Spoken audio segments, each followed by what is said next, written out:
are live. Okay. So yeah. So what's been going on? Danny, I haven't seen you in a while. I'm curious what's going on with you. Oh yeah, man, I've been traveling. I'm in India right now, so that's why I've been off the grid. Not off the grid, but I've kind of been away from the call. It's late here. It's 10:30 p.m. right now. So it's a little harder to join these calls at that time. Yeah, I understand. Yeah. How are you guys, man? I'm doing great. I'm doing great, man. Yeah, things are moving. I've been One of my No, go ahead.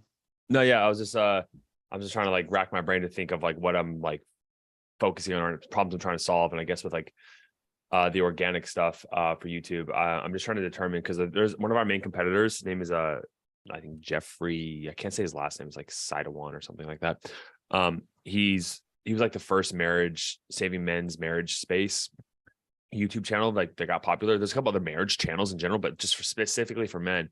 And so a lot of the search terms, he like shows up pretty much at number 1 or 2 or 3 or 4 or 5 in every search term. And we're trying to think like, what specifically is he doing? Because like his marriage, I mean, it's good content. I'm not gonna knock his content, but it's just talking head, normal stuff. And but he's crushing it in terms of like showing up. And I'm just trying to think, I've done similar search key terms, and like the click-through rate, the watch time, all these metrics are really good. But the videos aren't showing up high on search when we type them in. So I'm just trying to figure out, is there other variables that I don't know about, whether it's like through backlinks, putting your like videos on like other websites. And I don't know, like I'm in that course, and I asked the Ed from Film Booth, like what like I showed him the channel and everything, and I can even pull up exactly what he said.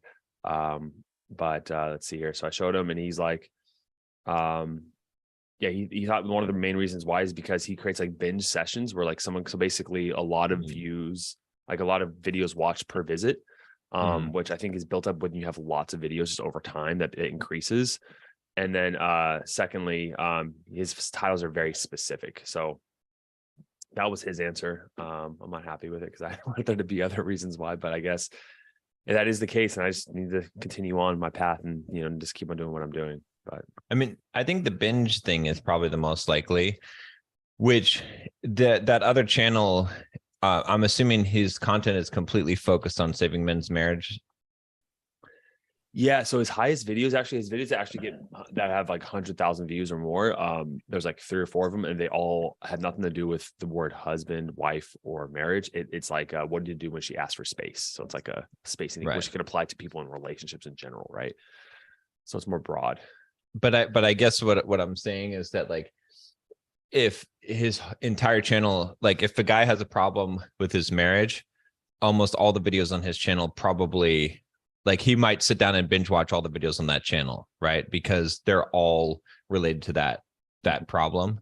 Whereas on your channel, there's other things, right? You've got really good videos on helping men with their marriage, but there's also NoFap. There's also other. No, on this channel, it's all marriage based. Oh, is it? Oh, yeah. What is that? What's the new? Is this a new channel? Yeah. So if you type in Relationship Mastery by Josh Hudson, I think it should show up. Okay. Yeah, it should show up. How many subscribers do you have versus him?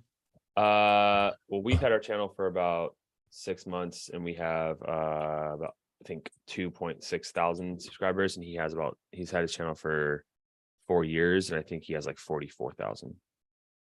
Well, that's a big part of this too. Like him having it for 4 years and building that much credibility with YouTube and with that audience and the stick and the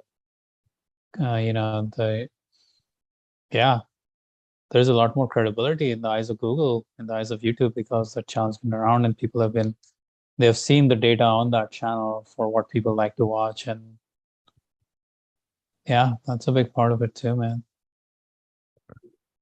Yeah, you don't want to hear that. Not the answer I wanted to hear, yeah, but yeah, you don't want to hear that, but like he has 44,000 subscribers, you have 2.5 thousand subscribers. That's going to affect what your videos do every time they roll out. And I don't know how many views he gets per video when they roll out. And I think on average like 3,000 views, where I'm getting like 1,000. well, you're doing better than him in that case. You just have to be at it for a longer period of time. Yeah. Because if you're getting 1,000 with 2.5K subscribers, while he's getting 3,000 with 44K subscribers, if you just stick with it, you'll beat him.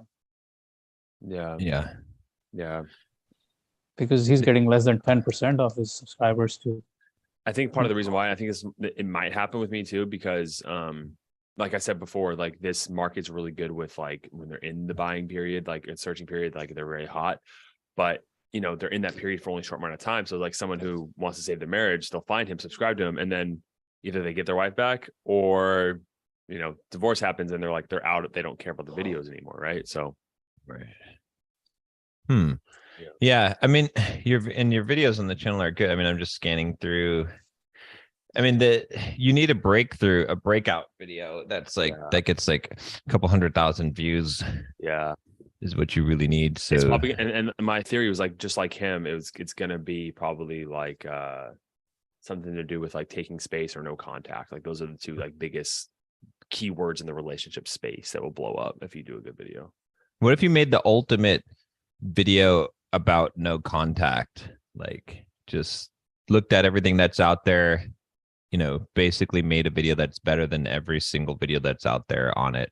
That's more concise, has better points. And I've thought about that, and I think I have my I'm looking at my giant list of titles that I've taken from other videos and my competitors and stuff, and one of the ones is like that kind of like ultimate God no contact. But the thing is like I'm trying to think, how can I be different than what's being said? Because what's being said I completely agree with. Like, you know, there's no like with like quitting porn thing. Like I think one of my videos with 1 million views is because I was like, no, all these people are wrong, and here's why. And I genuinely believe that, where like no contact, like, no, like you should do no contact if like, you know, she's pulling away for a bit. So I just got to think of like a different angle, which is the hard part, because I think I need that in order to blow up. I mean, the other approach, I mean, there's two, I think, really good approaches that work for creating good content. One is to be contrary, right? To go the opposite direction of whatever the trend is. And the other way is to curate. So can you take and synthesize the information? Can you take all the information from the other videos that you agree with, that's right?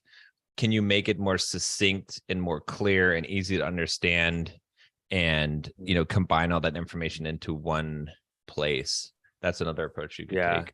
And just make it better, and just like add stories and like better editing, and just make it like higher quality with a really good thumbnail. Yeah. I thought of that, and you know, it's on the list of things to do for sure. So it's just a matter of doing it. You know, maybe make a little script, like a little little 2-minute movie at the beginning about no contact, about, you know, like a real interaction, you know, like I don't know, where you're acting it out, or, you know, something super engaging in the beginning, right? Like a skit. Yeah. I like that, John, because I've done that in previous videos. And like I said last time on the meeting with you last week, is like, not every video I put a lot of energy and attention blows up, but every video that blew up, I put a lot of energy and attention into. So yeah. I just watched a thing yesterday, this video that was talking about how in 2016, Casey Neistat was saying that if you want to succeed on YouTube, you need to make a video every single day. Like, you can't be, you know, that the YouTube rewards you for being productive and prolific on the platform. And then but then that shifted, right? So saying that in 2016 that was true. Today it's not quantity, it's quality, right? If you look at the top YouTubers today, Mr. Beast, you know, a lot of those other guys, they're all like super high quality. They only put out one video every 2 or 3 weeks, or maybe once a month, and those are the top YouTubers. And so so there's definitely that shift. And that, again, that's the same shift I'm making in my content, because I mean, my content's been dying and drying up, and, you know, so yeah. How's that video? Is that video almost edited? Actually, let me show you guys the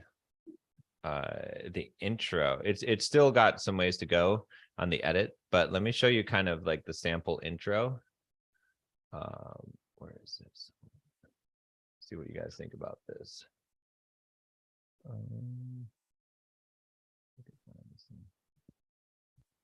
Okay. Okay, I got it. All right, let me share my screen real quick.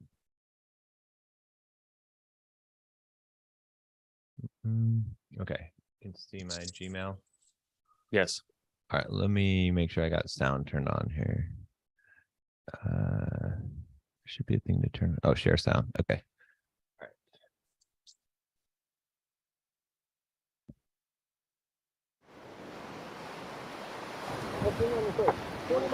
You wouldn't get off my phone. Yes, you wouldn't get off. Go ahead, do it. I didn't steal your cane. Yes, you took my phones away. You're taking my property.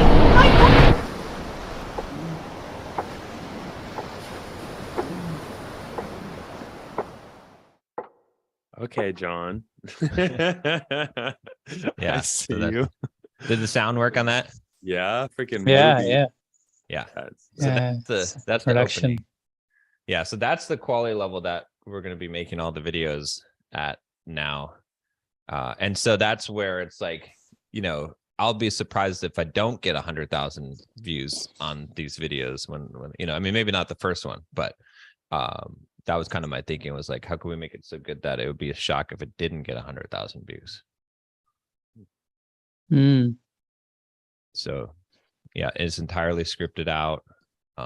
But yeah, I'm excited to see the first cuts of the, and then we're going to do revisions on the edits to, you know, go back and forth a bunch of times. So every single video is going to be like producing a movie. There's something interesting I'm learning.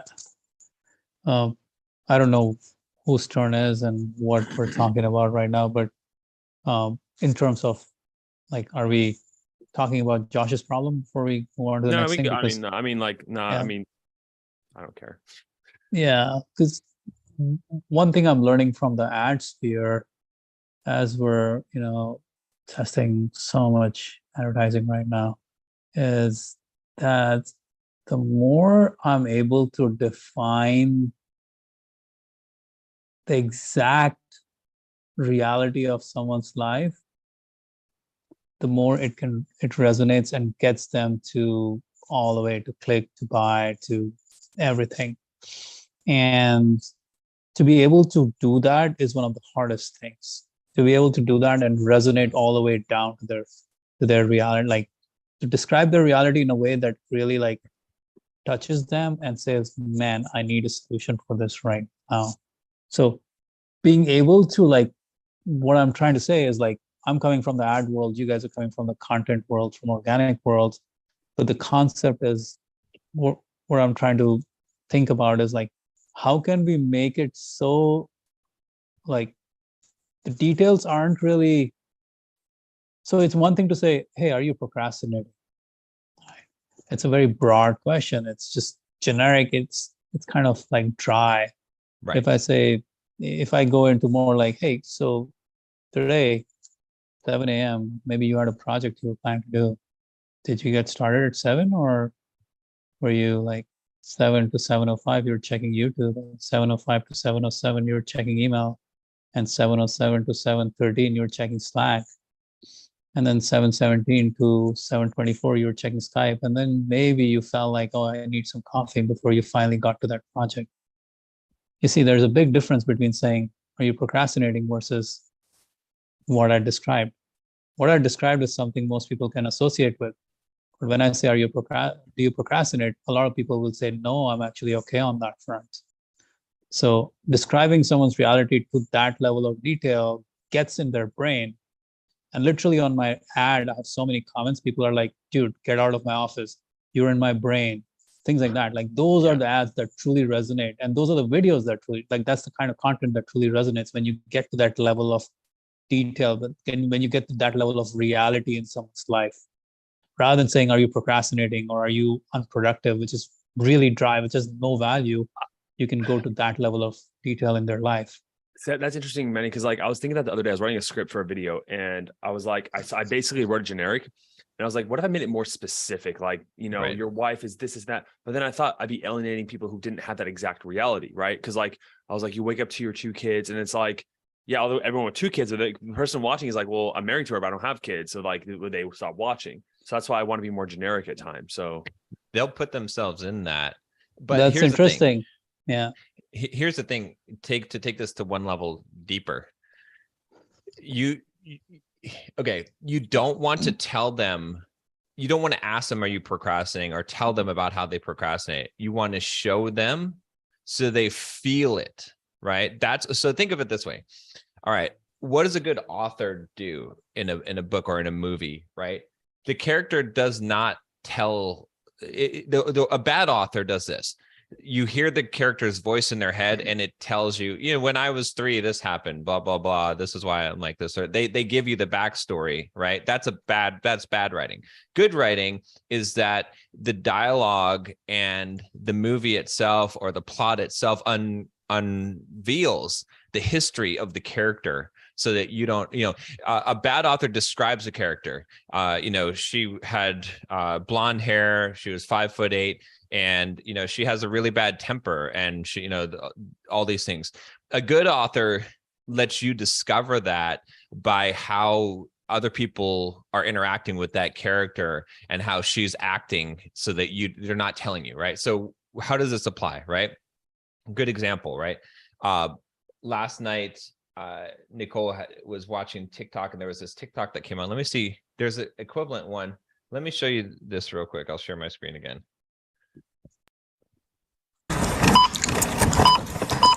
Huh? What's that? Your mom went to go get bread? She better be here before I finish scanning. Is that her? No? You got money to pay?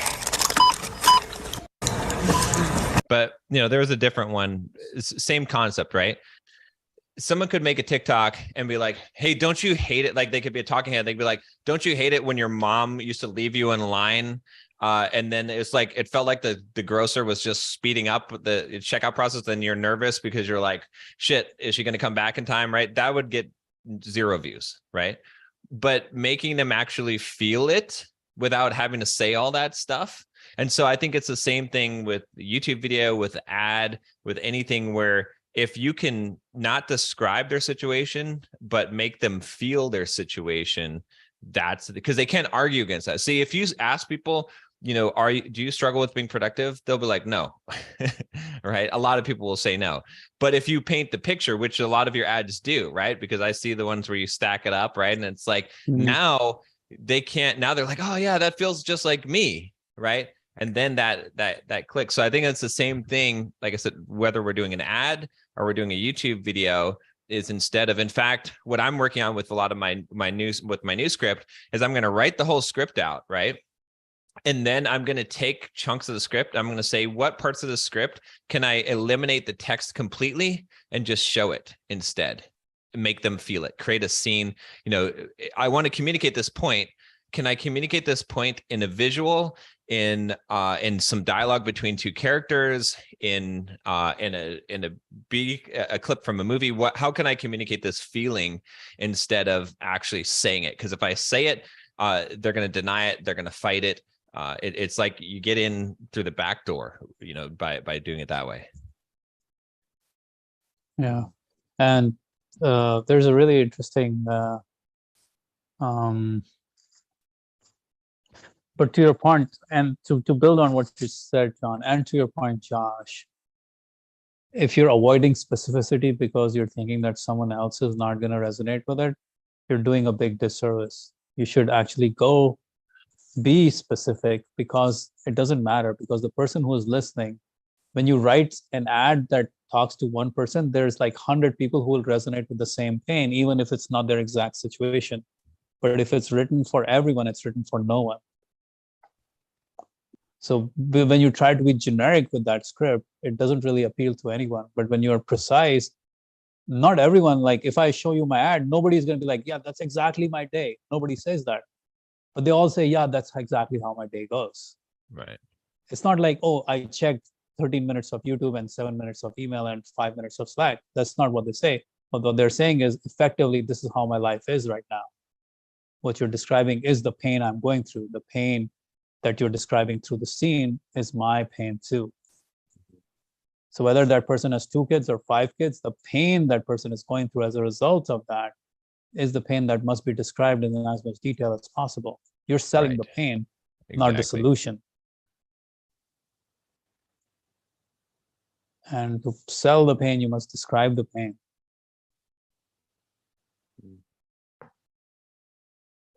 Even to John's point more, it's like showing that, right? Pain is more important.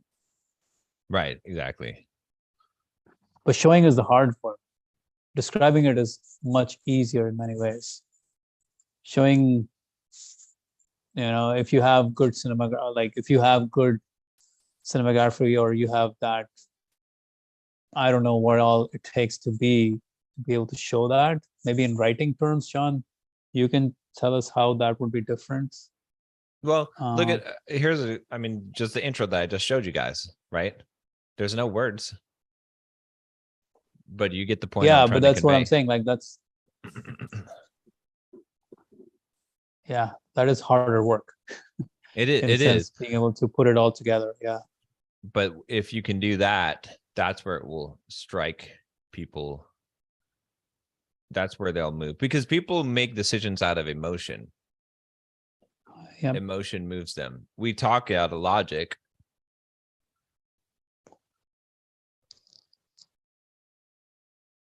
So how would you reconstruct that ad to talk to make them feel the pain? Which ad? The ad that you have running? Yeah. Well, let's dissect one. Let's take a look at an ad. Why don't you bring up an ad? Sure.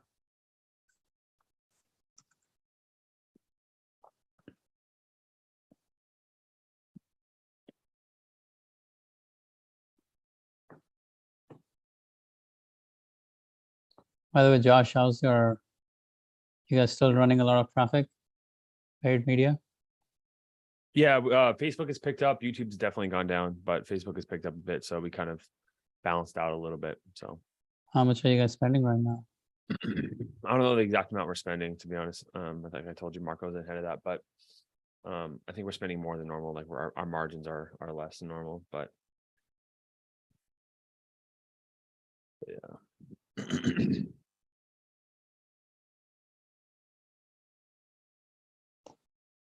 Okay, so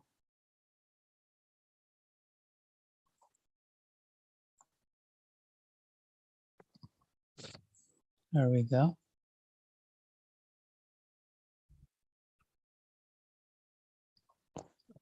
Okay.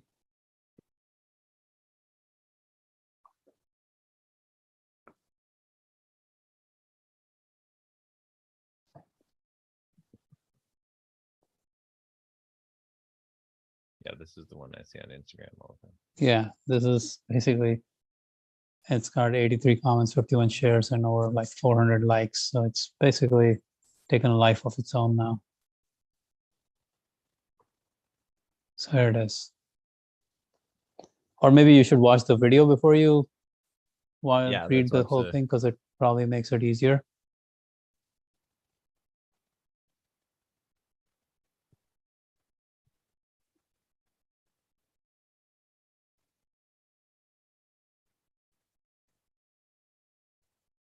That's it. Yeah, that's showing them, right? Yeah. Right there. But then Sure. once we go through the ad, let's see.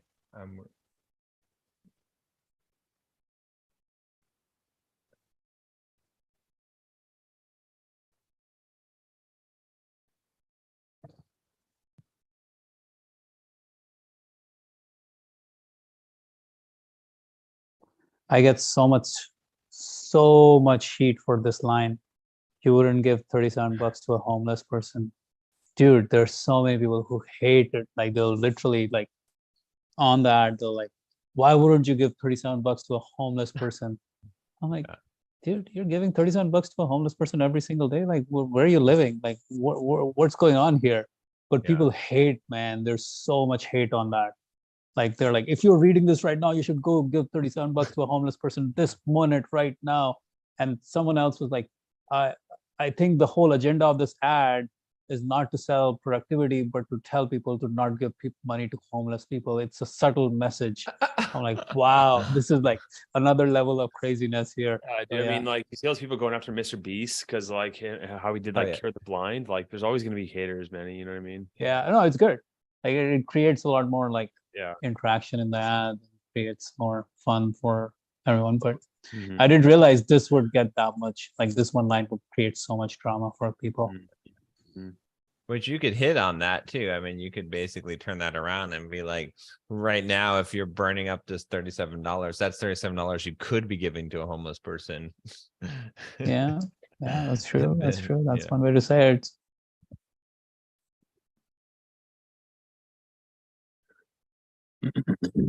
I mean, I think you're kind of already doing it, right? Because you're already at the beginning telling the story of, you know, of making them feel that, and then you're coming in with the numbers afterwards. Yeah. So, but that's describing their situation, what we were talking Right. about earlier, right? So how would, like, what's beyond this? Because that's, to me, the best thing I can do is describe their situation Yeah. in So in as minute detail as possible, because that evokes a lot of emotion for them. I mean, the other way to do this would be to make this a story where you're, you know, you have your friend Jack, and, you know, this is what Jack did, and then, you know, someone comes in and interrupts him, or Jack, you know, he gets up, you know, he wants to start working on he's finally going to write his book or whatever it is, and then, you know, at 9 a.m. He gets up, he gets to his computer. Oh, let me just check this email real quick, you know, and then, you know, whatever. And then you can tell the story about what happens to him. Sure, but that would just be the changing the character out, right? The kind of flow stays pretty similar, right? It's describing the situation as it is. Yeah, but which, I mean, you have to, because this is still a second order effect, right? The underlying thing is that you're not telling them, hey, you plan on doing a bunch of stuff, but you don't actually do it. Yeah. Right. Yeah. Like you're showing them that. So I think you are doing that already. And that's well, probably why so in some ways, showing is the same as describing their situation, because when you describe it, here's something, who said it? If you can describe the pain of that person better than they can describe it themselves, they will already assume you have a solution and they'll buy. Right. So here's what happens. Like, here's what happens every once in a while. I'll get one of those. 1 out of 10 will say, "Man, after the first 7 minutes of watching the webinar, I already knew I wanted to buy whatever you had to sell." I was like, "Why?" He's like, "Well, that's exactly my life, what you said." And that's what happens in the first 7 minutes of the webinar. I describe it in exact detail what happens. And they're like, "Dude, first 5 minutes, I knew I was going to buy. I didn't care. Like, whatever you're going to keep telling me, it didn't matter, because you knew what was going on with me." So that description of pain to that level of granularity is what creates that level of trust and also level of pain with them. It kind of goes hand in hand. You're targeting entrepreneurs, right? Yeah. Entrepreneurs. Okay. Yeah. So let's say we took it to the ultimate level, right? It would look like this, something like this. Scene 1, you see Jack at the bar hanging out with his friends. Jack starts talking about how tomorrow morning he's going to get up and he's going to start working at 9 o'clock, and he's going to work on his app so that he can finally quit his day job or that he can finally, you know, get that retirement, right? Whatever. Yeah. He's talking shit to his friends about how he's going to do this. He's excited about this thing, right? You have some dialogue there. Scene 2, alarm clock, 9 a.m., whatever it is, 8:45, right? He hits the snooze button, right? And then, you know, 8:55, he jumps up out of bed, runs, you see him grab his coffee, you see him get to his desk, you see him crack his knuckles, get ready to work. He sits down, he opens up big project, whatever it is, and then you see him for basically a second switch tabs to his email. We're enacting what is here. We're enacting the words. Yeah, except that the scene 1 is critical because you're conveying how important this is to him and how he thinks he's going to, you know, do it. Like if we were to take it to that level, right? Hmm. But that would be a way to like take it to the highest level. I mean, you could do Well, the same so thing. what without if a there was scene. no scene one? What if there Right. was no scene, but it was all had to be done in writing? Then you See, would write if we don't about have to do it in writing, if all we can do it is in writing, because that's all we could do really most of the times.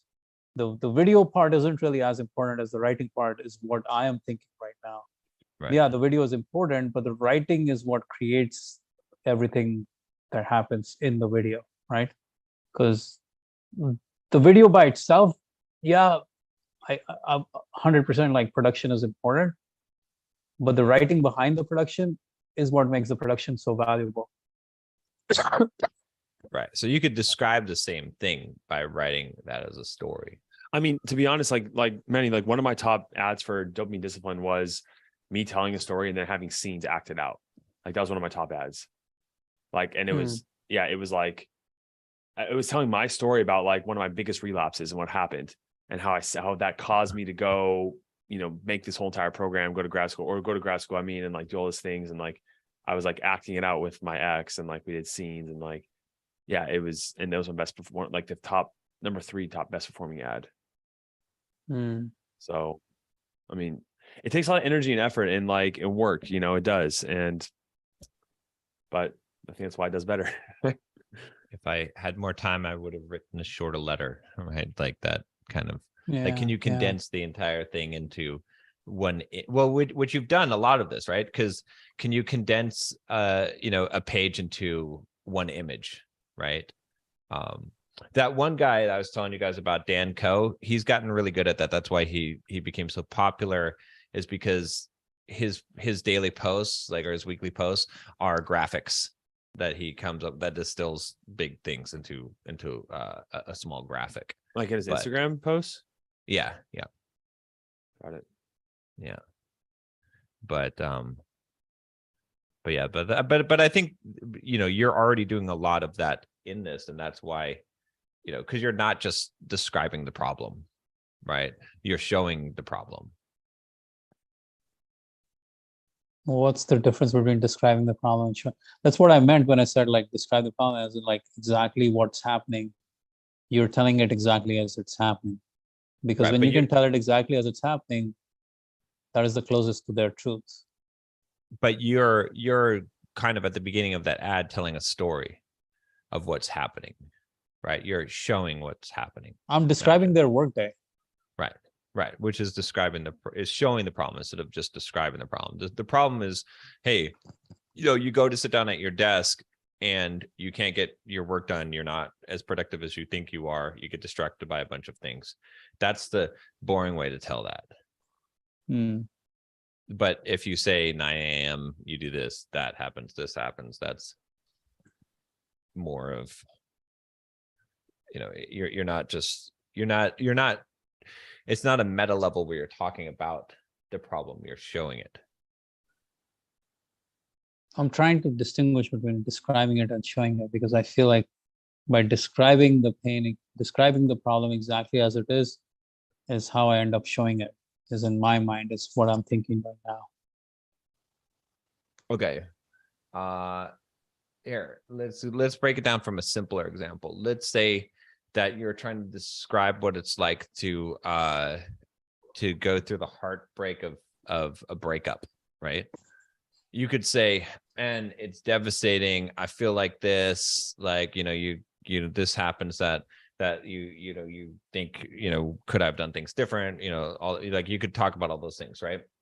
Or you could have a simple scene, whether it be a movie or a video, or whether it be just a story where you have a guy and a girl sitting on a park bench, and maybe you don't even have any dialogue. You can just see that they're talking, and you can see that he looks like he's desperate, and then she like turns away, and then like she leaves, and then he sits there by himself crumpled up, right? Like that would be showing it as opposed to describing. It would have a way more impact emotionally, someone watching that, or not just watching, but reading the story, because it doesn't have to be a video, right? It's again, exactly, you can describe the exact same scene in text as a words. story. Exactly. But the So- whole point so is that description- it's a higher level of abstraction. That's probably the better way to put it, is it's a higher level of abstraction,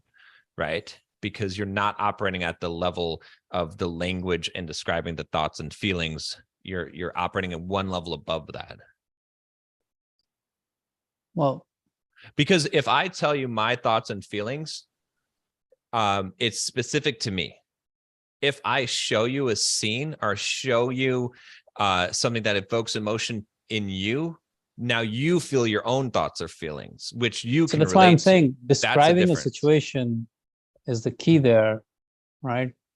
Not like describing the situation. Maybe we're talking the same thing here, because the more clearly you describe the situation without really talking, hey, you're procrastinating, hey, you're wasting time or anything like that, but I'm just saying exactly as it is, that's describing the situation, but at the same time it evokes whatever feeling it evokes in that person based on what they are going through in their life, right? So it's describing that situation to the utmost clarity that allows them to feel what they want to feel.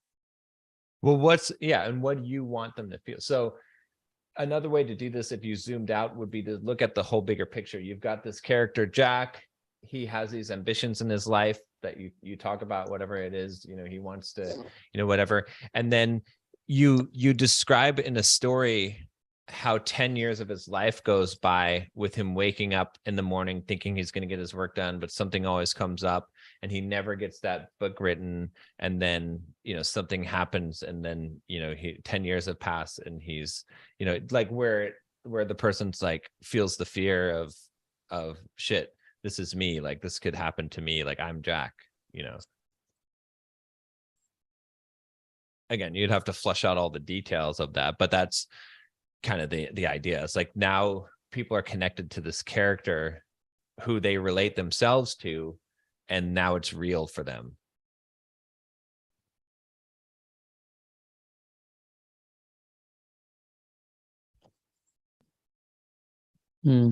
Or it can be your own story too, right? Which is one of your other most effective ads was your own story, right? Because people could relate to that as well. Yeah, that was too. But they have to be able to plug themselves in at the higher level. Yeah. Well, let's move on from this then. Yeah. It's all about what you love, man. It's all about testing too, right? Like you just test it out and see if it performs better, and then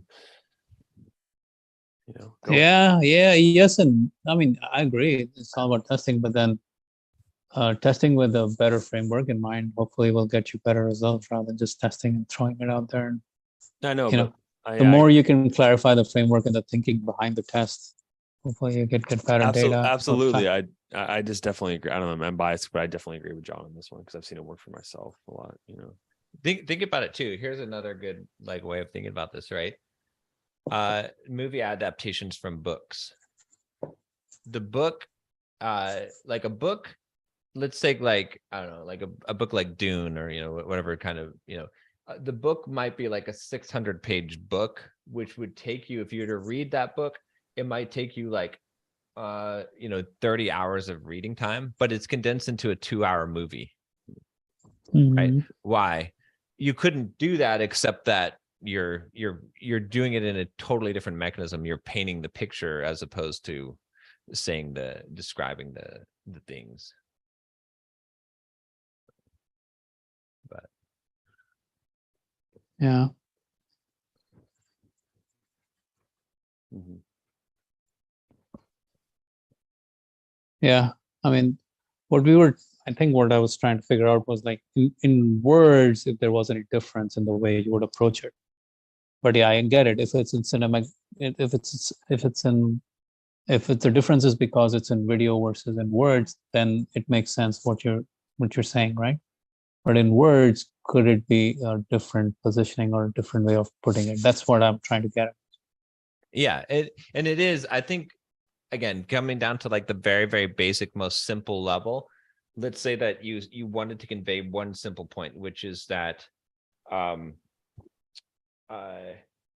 when I'm stuck in traffic, it makes me angry. Doesn't it make you angry? how can you convey that at a higher level of abstraction instead of saying those words?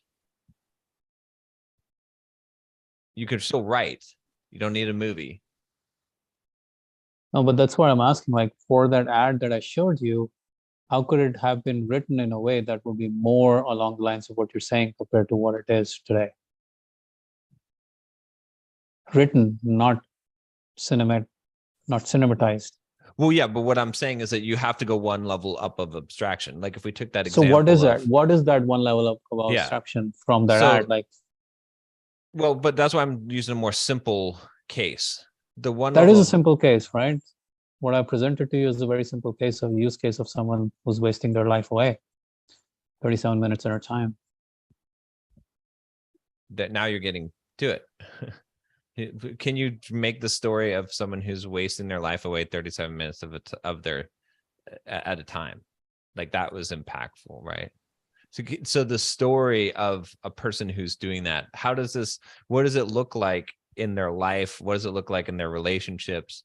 You know, their girlfriend doesn't believe in them anymore. So his wife doesn't believe in him anymore because he promises he's going to do these big things, but he's just a loser, right? He can't actually get anything done, right? He brags to his friends about his accomplishments, but secretly he feels, defeated inside, whatever.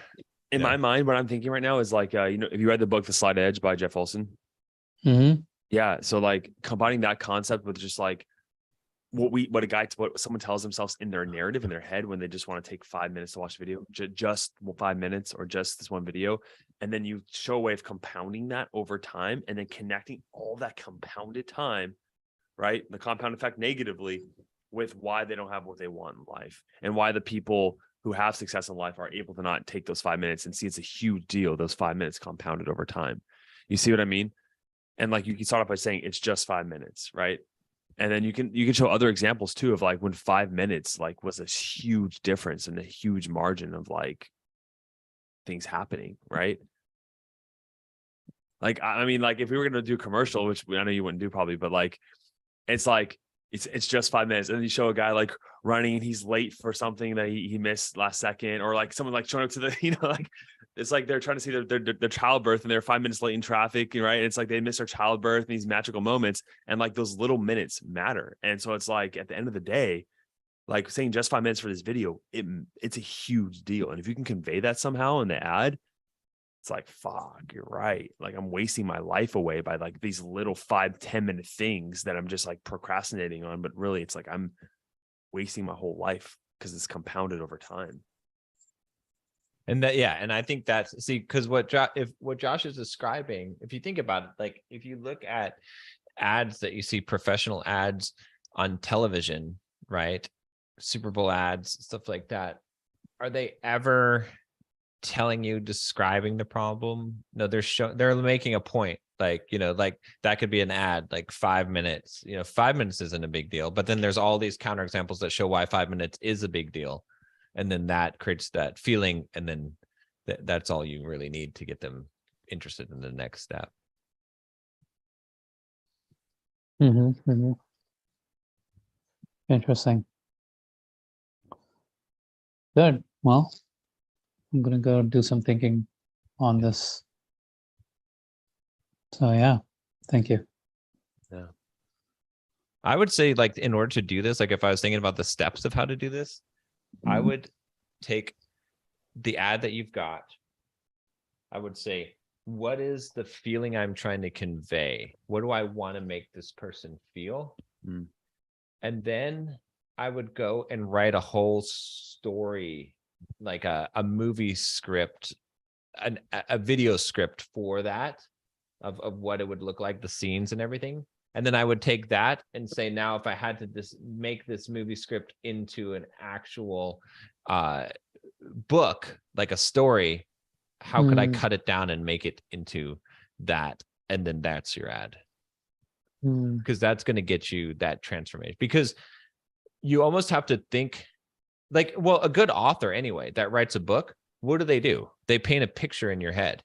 They are making a movie, right? Like they're making a movie in your head. So it might be easier to think about a video first. And then, I mean, heck, you could even shoot the video. Otherwise, you can then convert that video into, if I had to describe this video that's in my head on text, what would it look like? Mm-hmm. Mm-hmm. Yeah. All right, enough about me. About me. John, what's besides that video, what is that all you've been pretty much working on? Is like in that video done? I mean, what else is exciting? I've got a new script. So basically I'm all in on, and Manny will like this, one thing, one goal. That's it. I just even reread the one thing this morning, because my next video is about the one thing. Love that. I'm writing a script. It's about setting goals and having not two goals, having one goal at a time, and that's it. And putting everything into that one goal, and then moving on to the next one. So I'm going to be talking about like, and one good example I was talking to one of my coaching clients was about how, if you're like playing a video game is fun, right? Playing one video game, right? Yeah. Right. Making progress on that video game, right?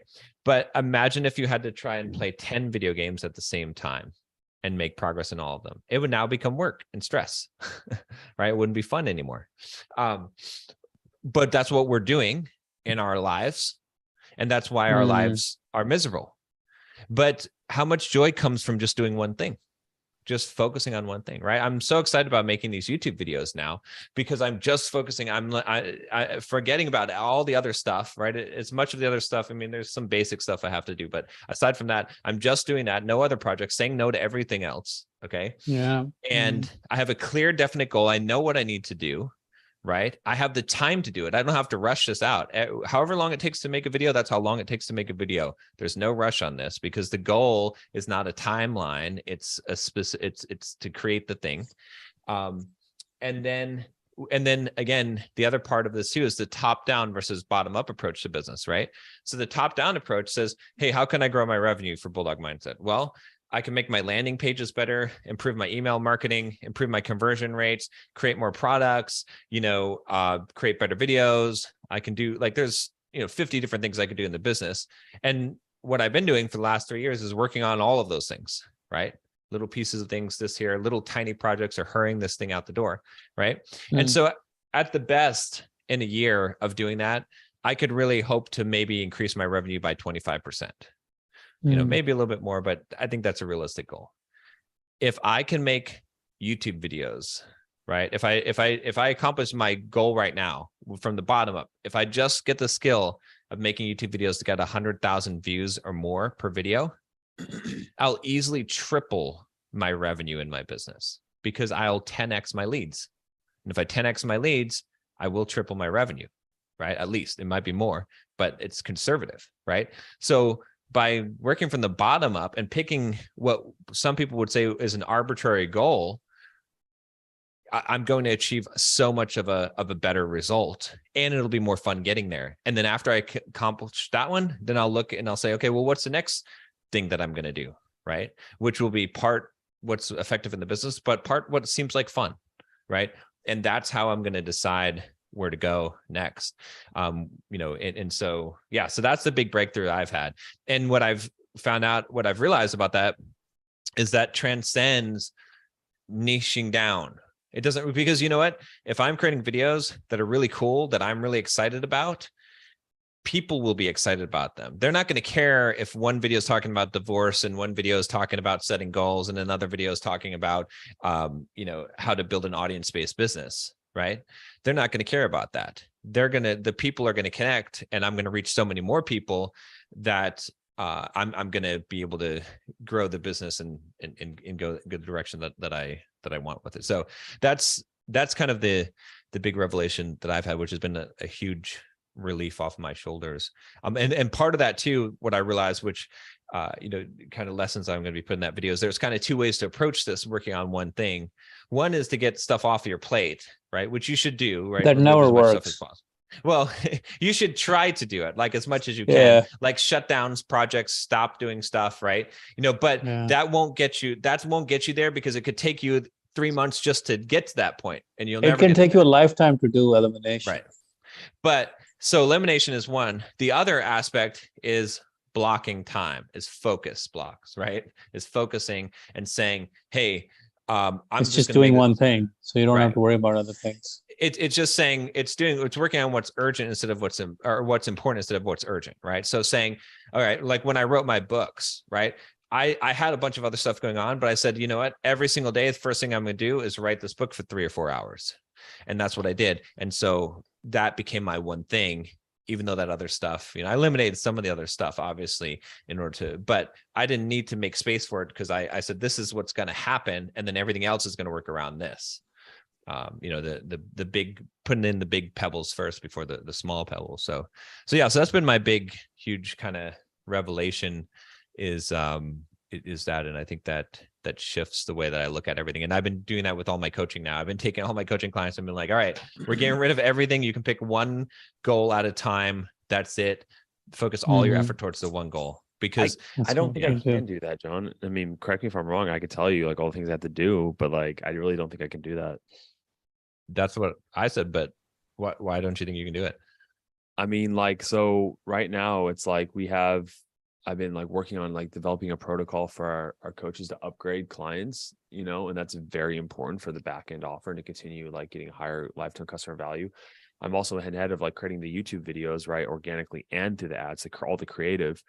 And I'm also focusing on, I mean, the coaching, right, and making sure the coaching is all top tier, right. And so, like, those are the 3 parts of my business. I can and narrow down to 3, which is, you know, pretty good considering everything I could have my hands in. But like getting down to 1, I don't think all those things are very important in the business, and I don't think I can just focus on one. But what's the one goal that you could pick that you're going to focus on until you, Alexa, stop, until you finish it? Right. So, for example, like in my business, obviously I still have to do one-on-one coaching, right? Because I still have commitments, right? And my group coaching calls, right? And I have to answer emails, right? Aside from that, there's really not much I have to do in the business besides those things, and make some shorts, you know, because I'm continuing to do my shorts. So but my one goal is to make a YouTube video with 100,000 views. So that's my aspiration. And in order to do that, I'm going to make 10 YouTube videos of super high quality, right? And focus on that are scripted out. And so I'm not going to do anything else until that goal is accomplished. That's where what it comes down to, as opposed to just saying, I mean, it's not realistic that you could only do one thing in your entire life and not do anything else, right? I mean, I'm still going to go to the gym. I'm still going to, you know, but I'm not going to put any goals there. I'm not putting a fitness goal. I'm not putting any other kind of goals. I just have this one goal so that every moment of my time that I have that is available to me is focused towards achieving that goal, because I know what the metric is and I know what I'm trying to do. That's what I'm talking about. Yeah. So it's like if all those like which of these goals, if achieved, makes the other ones irrelevant, right? And that's how you kind of assess that, right? Yeah, or and a combination of which is the most fun. Like, what do I actually want to? Because the reality of the situation, because I thought about this too, and I was like, you know, it's like, because I've looked at it before and I said, okay, well, what's the most effective thing that I could do? Is I could start calling people and closing deals myself on the phone, right? I don't want to do that. It's not fun, right? So I'm not going to enjoy it. So I mean, it's a combination of the two things. It's like, what's effective because here's the thing. If we had 10 things, right, in business, right, that and we rank them in the order of what would be the most effective in growing our business, the top 10, if we did any one of those top 10 with our full enthusiasm, it would be better than the other 9. It doesn't matter if one was higher on the ranking, right? But if we take the highest ranking one, but we don't feel like doing it, it'll be worse than if we never even did it at all, right? It's like, you see what I'm saying? It's like, I think that's one fundamental thing that we have to realize about ourselves, is that we're going to put our enthusiasm to what we actually enjoy doing. So we have to pick it based on that as well. But if you pick one thing, right, like, and just say, what's one finite goal that has a definite outcome and result that's short term, preferably that could be accomplished within 2 to 3 months. What is that one thing that you can quantify and know when it's done? And then and the thing about this is it doesn't exclude you from working on other things after that. So you can nail one thing and then nail the next thing, because take my YouTube video thing. Once I can hit a YouTube video with 100,000 views, I'll know how to do it. I won't have to go through the learning process. It'll be simple. It'll become a habit, and I'll put it on autopilot, and then I'll shift my focus to a new goal. Makes sense.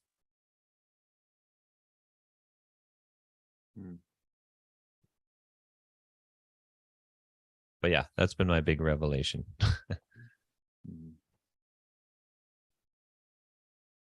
Well, I love it, man. I'm all for that. Yeah.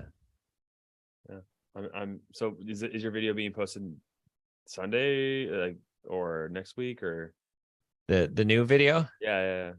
I don't know yet. I have to. My editor is in Japan right now, but he's working on it. So I'm waiting for a first draft to come through Frame.io, and then we'll see. For sure. Okay. Yeah. But yeah, I'm thinking within. I think it's probably 2 weeks out is what I would guess on the editing, because it's a lot of work. No, yeah, for sure. No, yeah, don't rush. I'm just super curious to watch it, obviously. Yeah. Oh. When you said top down versus bottom up, why did you say one was top down, one was bottom up? What were you trying to say? Top down is like top is from the goal or from the outcome, and bottom is from process. Is that what you're saying? I mean, top down is like looking at the whole business and saying all the things that you could do to grow the business, like marketing, sales, right? The different tasks and things. Whereas in my view, bottom up is picking one specific thing, like making a 100K view YouTube video, right? It's a very small. That's what I'm trying to understand. Thing. What do you mean by bottom versus top there? I mean, like if you had a tree, right? And you had the business, right? It would have all these little branches, which are all the tasks in the business.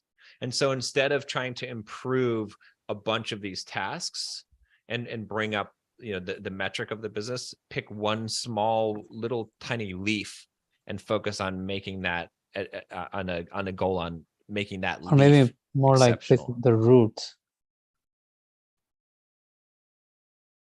It's not really the root. That it's the bottom up, because I guess what I'm saying is that it's the small detail. It's a small detail. It's the small detail, as opposed to the bigger level thing. Interesting. Right. So like, trying to think of a good example of this where it's not a business, but almost anything that if you super hyper focused on and improve dramatically. It's 10 o'clock. I gotta head out. Oh yeah. All right. See you guys.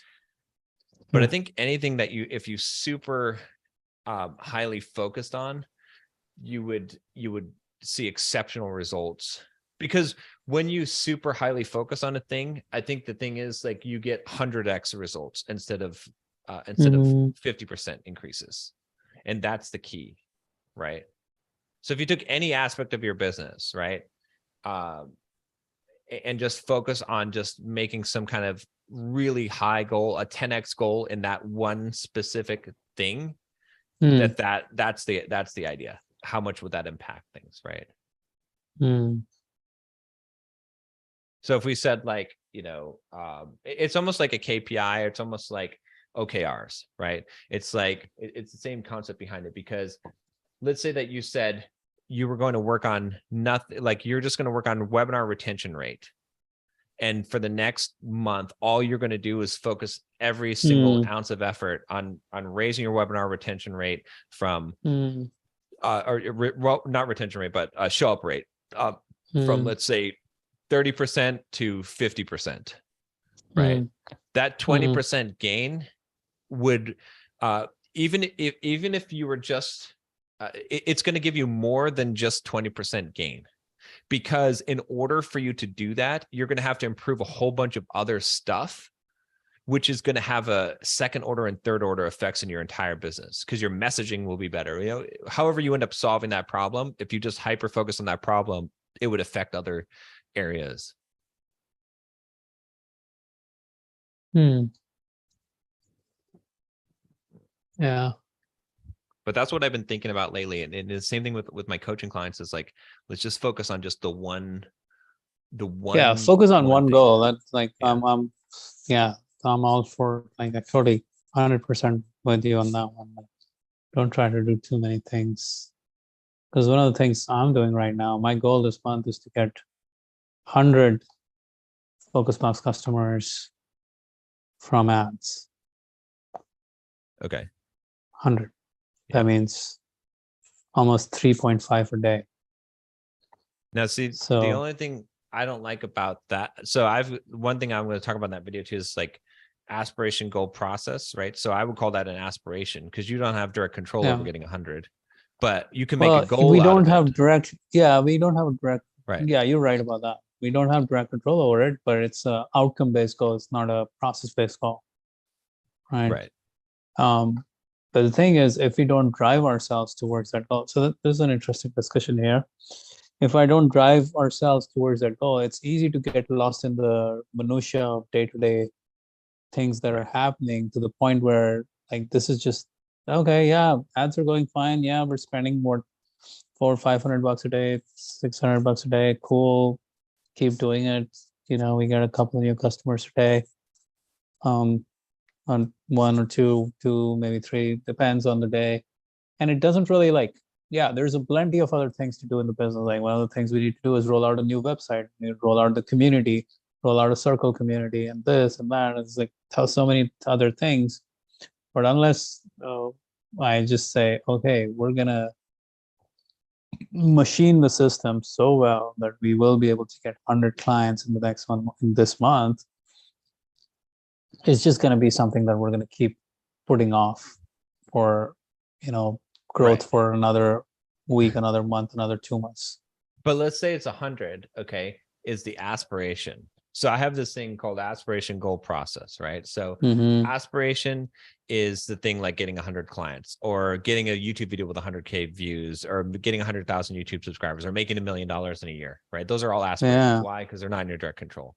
But then from the aspiration, what is the goal that you can pick that has a 99.9% chance of achieving the aspiration if you achieve the goal, right? So for example, in the case that I said I want to get a YouTube video with 100K views, I said, well. So in some ways, what you're saying, like get a YouTube video with 100K views, you have just as little control as me getting 100 customers from but ads. That's not my goal. That's my aspiration. My goal is to make 10 high quality YouTube videos that are completely scripted, shot by a professional videographer and edited by a professional videographer. And each video is an improvement from the previous one by looking at the previous one and seeing how I can improve it. And I know with 99.9% certainty, if I accomplish that goal and I get all 10 videos done, I will have at least one video with 100K views, right? If I don't, that would be amazing. But so then I break that down into a process. So what's the process on a daily basis that achieves that? But that's also like a sub goal of even, the revenue. If I said I had to, if you really looked at the aspiration of increasing the revenue in the business by 300%, then the goal would be that little small thing. So if we took your thing, if we said, I want to get 100 FocusBox customers from ads in a month, then if you looked at that and said, okay, what one thing could I do as a goal? If we accomplish this goal, it would have a 99% chance of achieving that result. Yeah, I mean, the biggest thing we're doing right now and that needs to be done is come up with like 3 more breakthrough ads. And that would usually mean we would have to roll out around 50 new ads to figure out 3 breakthrough ads. Basically 2 to 3 breakthrough ads is what we need to scale these ad sets and campaigns right now. We have 1 breakthrough ad, we need 3. That means we're going to have to we have to create maybe 50 ads. So if 50 you had to 100 ads. if to you get had that three number. if you had 3 new breakthrough ads, then you believe that you'd be able to get 100 new, like 99% certainty. Yeah. Okay. Yeah. A- So and the you reason believe why I that- say that is because let me explain why that happens. Scaling on ads is really once you have an offer dialed in, once an offer converts and you can see that convert on cold media, then scaling on ads is it's not so much about like audiences and this and that. Like people love to mess around, like love to break their heads on that stuff. It only gets so much bang for buck, really. The Right. real game is in being able to talk to audiences in different ways and be able to get them to convert.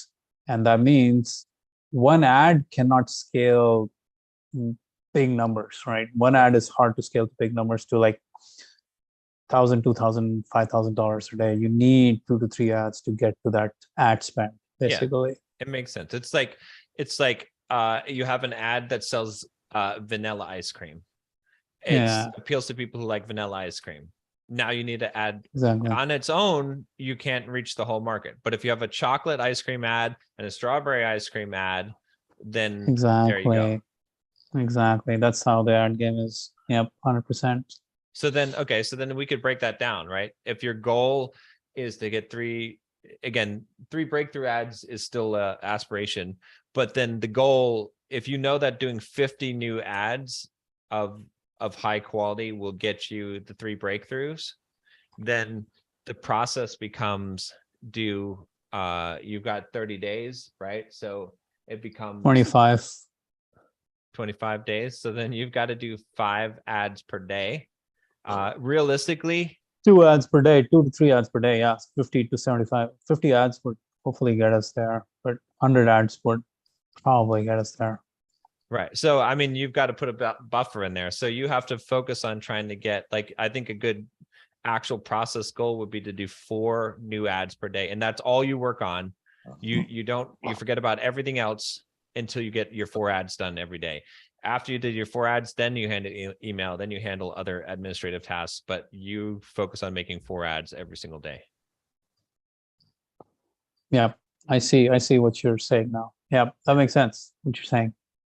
Because, yeah, the bottom top terminology might not be what I was thinking, but I think what you're trying to say is pick a metric and machine it and find all the way down to, and maybe that's my interpretation, that's not your interpretation of it, but like pick a metric, machine it, get really good at it, whatever that metric is. If that metric is increasing your YouTube views, because that's the metric you're going for right now, right?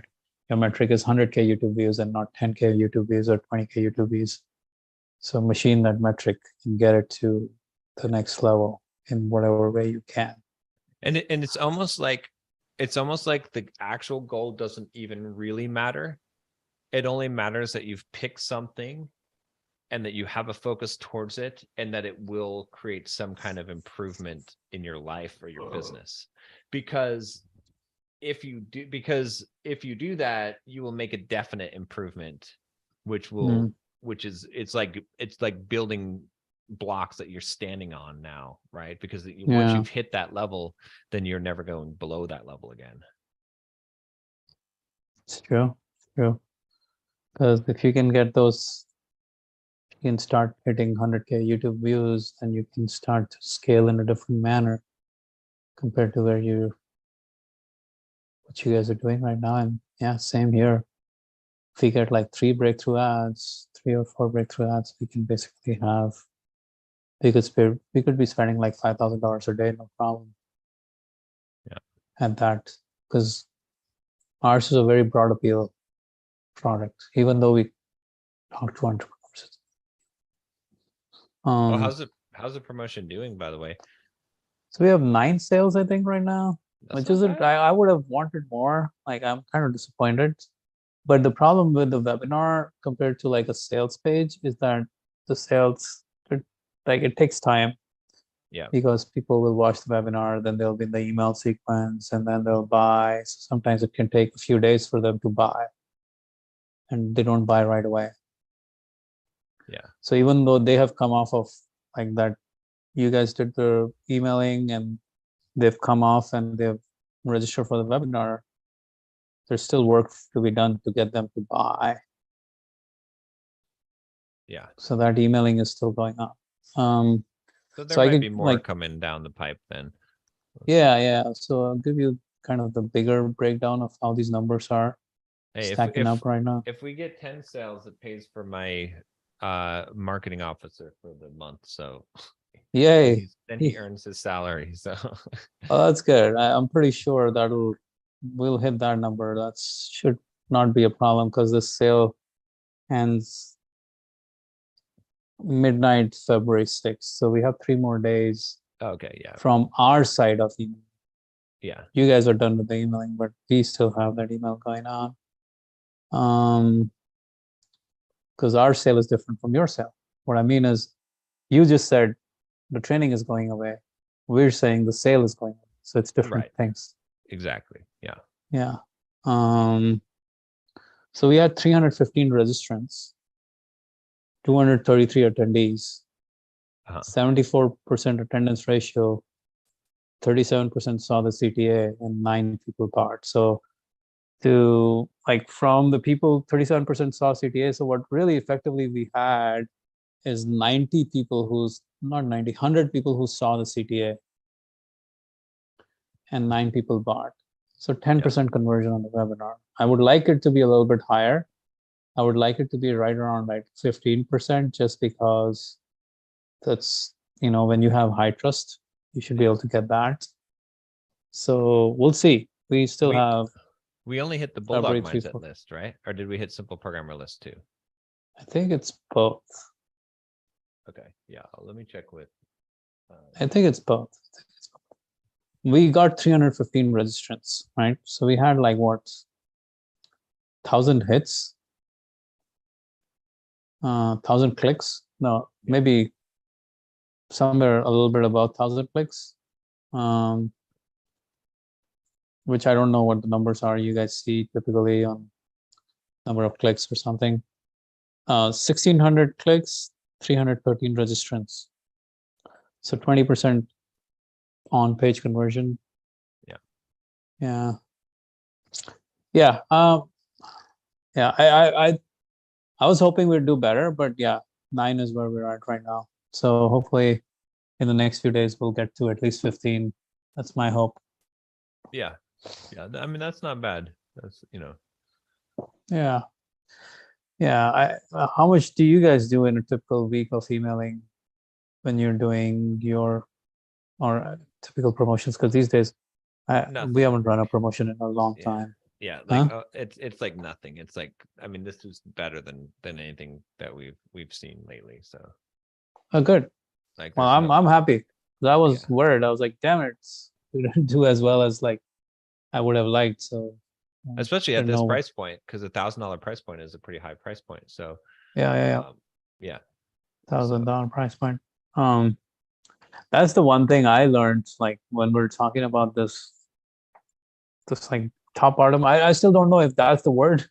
It's more of I think going deep versus going wide. Right? Yeah, going deep versus going wide. Yeah. Top down from software development means looking at the higher level architecture. Bottom up means focusing on the individual code or modules. So, but yeah, I mean, there's other ways you could say it, going wide versus going deep. But what I'm saying is you could basically take one aspect of, and it's almost the same thing. Okay, let's say that. I'm trying to think of good examples. Another good example would be let's say that you were you're lifting weights, gaining muscle, right? Okay.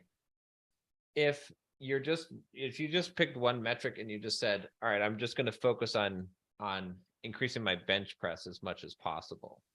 Right? Yeah. That would get you big. You will require a lot of other things. Right. So it's anything that you can do, you can pick one one thing. Like even in videos, like let's say you're doing Instagram reels or shorts, and you said, I'm just going to focus on all these reels. I'm going to make it so that the video quality, like the just the shooting, the shots are going to be the best shots possible, right? Like that, you know, again, that's a hard one because you can't really, there's not a metric there. If you had some kind of metric, if you just said on the retention rate on these or whatever, you know. Yeah, you can just say like, I want to increase the view count on my reels for the next 3 months, and then you'll just create 100 reels for the next 3 months of a certain kind. That's what you're doing with your YouTube video stuff, right? Yeah. Oh, by the way, check this out. Instagram, I'm at like 270,000 followers. Yeah. In the last month, I've gained 100,000 followers. What? Yeah. That is crazy. How do you do that? From these videos just popping off. This is one from yesterday, 123K views, 235. That's crazy. Have you guys seen like a similar uptick on the sale as well? On the sales? So we like last week we did like 23,000 in sales. So this one's got 3.3 million views. And then this one's 4.5 million. So that's what's like boosting all these up. Driving this stuff. Yeah. But is it driving like, oh, you can try a different color highlights? Yeah, I've got lights in the back. Well, check out this one. No. Yeah, what do you mean? Sure. Up there where you have like fitness, social, money. Oh yeah, I need to fix that whole thing, right? But I'm not worrying about it now because it's not my focus. It's not bottom up. Check out this. This one has 94.8K views. Yeah. And it's just a straight up ad. Watch this. Okay. Oh, let me see. Telling you how you can get rich quick by doing some kind of drop shipping business or some kind of bull crap that's not going to work. I'm going to tell you the real truth. I retired at 33 years old. I became financially free and I didn't sell a startup company. I didn't get lucky in stocks or crypto or anything like that. So this is basically what I did. The first thing that I did was I got a high paying job. I taught myself to become a software developer. Now I did this so I could save enough money to be able to invest in real estate. I started buying one property every year by putting 10% down payment on a property. The third thing I did was I started a business. I started a blog first and then a YouTube channel, and I worked hard to create content. It took years before I actually built an audience that was large enough that I could create a product and then sell to that audience. Then by doing those things, I became financially free. Now, if you want to learn how to do this and you're not afraid of hard work, DM me the word freedom and I will tell you more. I am so... You know how many freedom responses I got from that? Yeah. Over 300. I got hundreds of them. Wow. That's unbelievable. Yeah. That's good stuff. Why don't you run that one as an ad? I should run it as an ad. The only problem is that I don't have it hooked up to anything, right? I mean, I guess I could just do boost post, right? What do you need to hook it up to? Oh, like I mean, I just want them to DM me here on Instagram. So if I just do boost post. Yeah. Oh, Reels shared to Facebook cannot be boosted as ads. Shit. Because it went to Facebook. Dude, it doesn't matter. Just take the exact same video, upload it again, and put it as an ad. Yeah. And do whatever else you can write around it. I mean, it'd be nice because this one already has the social proof if I could boost this. I know, but if it's a good ad, it'll accumulate social proof. That's the thing. That's true. If it's a bad ad, doesn't matter how much social proof you started with, it still die. So if it's working just because of, and Instagram social proof is hard to see. Facebook for social proof is a little bit easier to see on Facebook scrolls and stuff. Yeah. My Facebook has been blowing up too because of the these reels. I'm not really running ads, or I mean, I'm not running ads anymore, but it just like I have videos that are, I mean, like my whole. Let me see if this. I'll show you. Oh, by the way, one more thing about Focus Blocks. It's recurring. Right. Yeah. Oh yeah. Yeah. So it's all So of that that makes is it even better. membership. It's not one-off. So it's not like you're just Let we me didn't tell just make it's like 9K per year recurring basically. Exactly. Yeah. So there is a half-life to it. There is a lifeline to it. So it's definitely not going to be 9K at there when it's all said and done. Hopefully it'll be more like assuming an average lifespan of 2 years, it'll be more like 20K this campaign, Yeah. at least. Right. So that's good. How do you see the stats for your Facebook? Oh, is it like a professional Oh yeah, dashboard? that's great. 73 comments,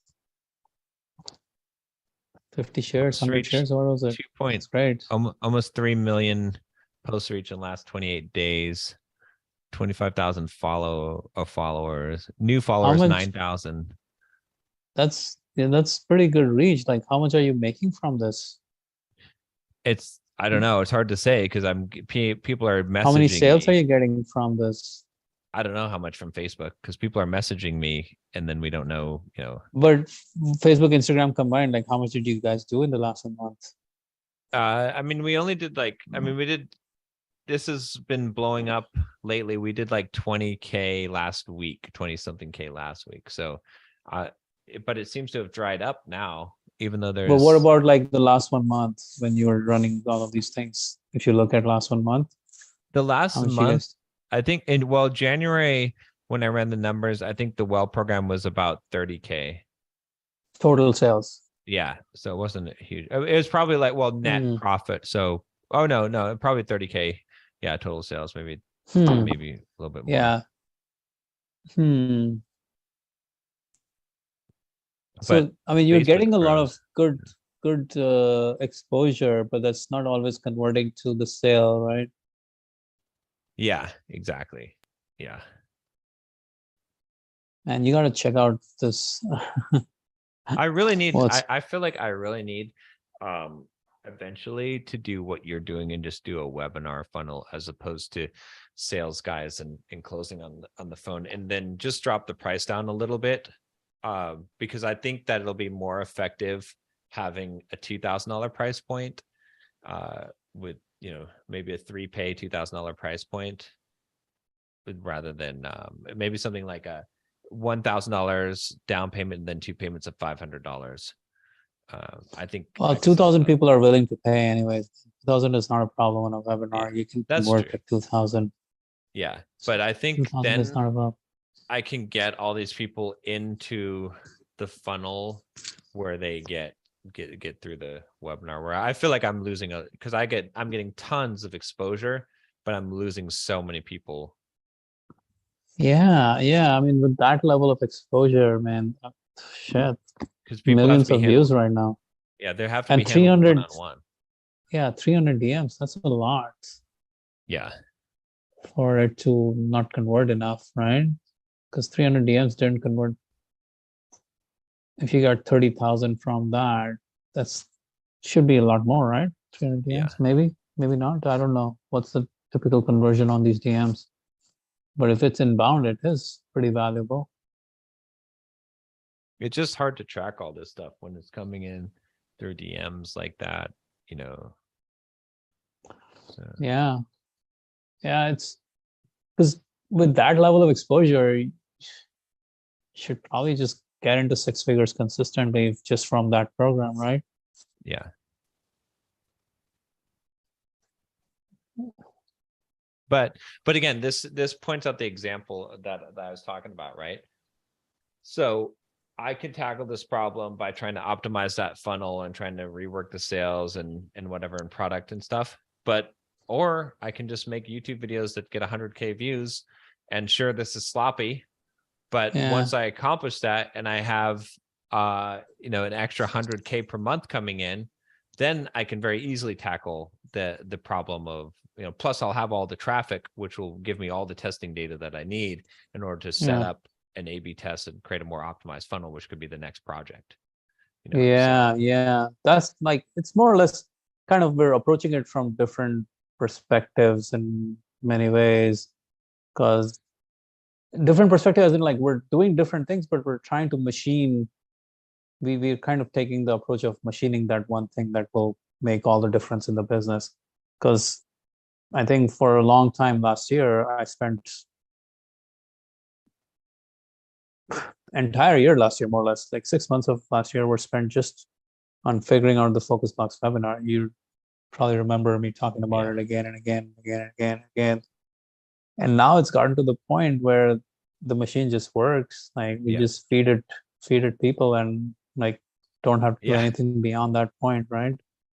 And see Or that, feed and it that's the leads. beauty, and that's the beauty of focusing on one thing or having one goal, Yeah. is because when you accomplish that goal, you truly accomplish it, where you don't have to revisit it again.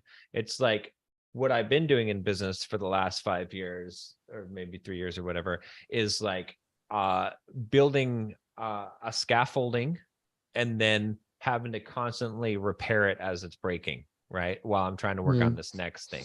What you did is you built the fucking tank, right? And now you've got the tank on the battlefield, and now you don't have to fucking mess with the tank because you know it fucking works, right? There's no It shit works, you have yeah. to do. So now you can focus on other pieces, and that's so much more effective. It's a bigger investment up front, but Yeah. it, you know, you that's what it's got to be, and that's what I'm trying to do with the YouTube videos, is to build that tank. Yeah, because then the one thing works, everything, it makes everything else so much more easier, because then all the other targets are so much more reasonably achieved. Like it gives confidence to you, basically, is what happens. Because that one factor in the business is so explosive, everything else is like easier. Like, so I had one guy join recently from ads, and he's running this, he sells journals, productivity journals online. And he came to me like when we had a call, he was like, oh yeah, I was thinking of doing something similar to what you are doing. I'm like, yeah, it's a great thing.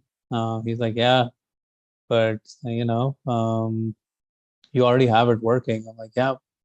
So what do you want to, like, what do you think? He's like, Yeah. do you want to partner? Like, do you want to like can I promote it? Like, can we promote it or something? I'm like, yeah, let's just promote it to your list. It works. Right. And now Exactly. we have a partnership, like we have an agreement for March. We're going to promote it to his list of 15,000 buyers for his Oh, journal. wow. That'll be Yeah. great. Yeah. 15,000 And those are buyers, journals yeah. like goal achievement journals. So Yeah. I'm like, sure, let's promote it to your buyer list. Yeah. But it's because that freaking webinar, like I don't have to think about it. And the guy himself, like when he showed up, he's like, oh man, the webinar is so good, blah, blah, blah. Like you totally got me on this and that, and it made so much sense. So now because that webinar converts, like these opportunities become much easier for me. And so many, like all the other things become so much easier. But the thing is, there's a, like, I already know that we can also take it to the next level. Like this webinar that's already working, that like we put so much blood, sweat, and tears into it. Now I know like there's so much more we can do with this webinar. Like we can again probably increase the conversions by another 20-30% on this damn thing, because of Right. how much we already have understood about webinar now that we didn't understand a year ago. Like I didn't know jack shit about webinars a year ago, even though I had done a bunch, but now we know. Yep. Yep. So yeah, the machining of one thing. And I started to, like, I'm going to go through essentialism again too, but I've been kind of just thinking about those concepts too, right? So it's like one thing that I'm going to do too is instead of reading as many books, I'm going to just keep going back and reading the same books over and over again, based on what am I focused on trying to accomplish, right? And so 100%. for example, I'm making this video on goals. So of course I read the one thing over, and I'm going to read Essentialism over.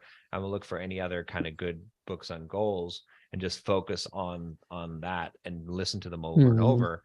And then along with that too, I was thinking about, because I've got all these tasks about like cleaning up, let's say my Dropbox folder or my Google Drive folder or LastPass and shit like that. What I realized is that I read Building a Second Brain, and that kind of got me onto this. And I realized, you know, what's the easiest thing to do is just to make one folder called archive, throw all of my current shit in there, and then And create a forget new about it. organization Yeah. schedule or a new organization system for going forward. And then if I need stuff from the old stuff, I can just pull it out as I need it and put it into the new, right? And so it Yeah. just you're instantly done, right? So Yeah. photos, whatever you want to do, you can just have a dump. You can even do that with your, with your stuff in your house, right? You can literally just take a box, take all this shit. Marie Kondo. Yeah, you put it in a box and then just take out the stuff you want, right? As opposed to, you don't even have to, Or think just about throw it away. Like that's what Marie Kondo said, right? yeah. Have just- you read the book? yeah. The magic of tidying up. Yeah. Because ultimately, I think if we take that approach to business too, that's basically what she's saying. It's just Yeah. forget about everything else. Like forget trying to even archive shit. Just get rid of it because you Right. can then focus only on the few things that truly matter. But on Because even digital- archiving, yeah, no, I see what you're saying. Yeah. I'm talking yeah. like more like business principle. It's like Right. business thinking or business philosophy. Like forget about like trying to keep all of these projects alive. Just Well, let yeah. them go so that you can just put all your emphasis on the one project that truly matters.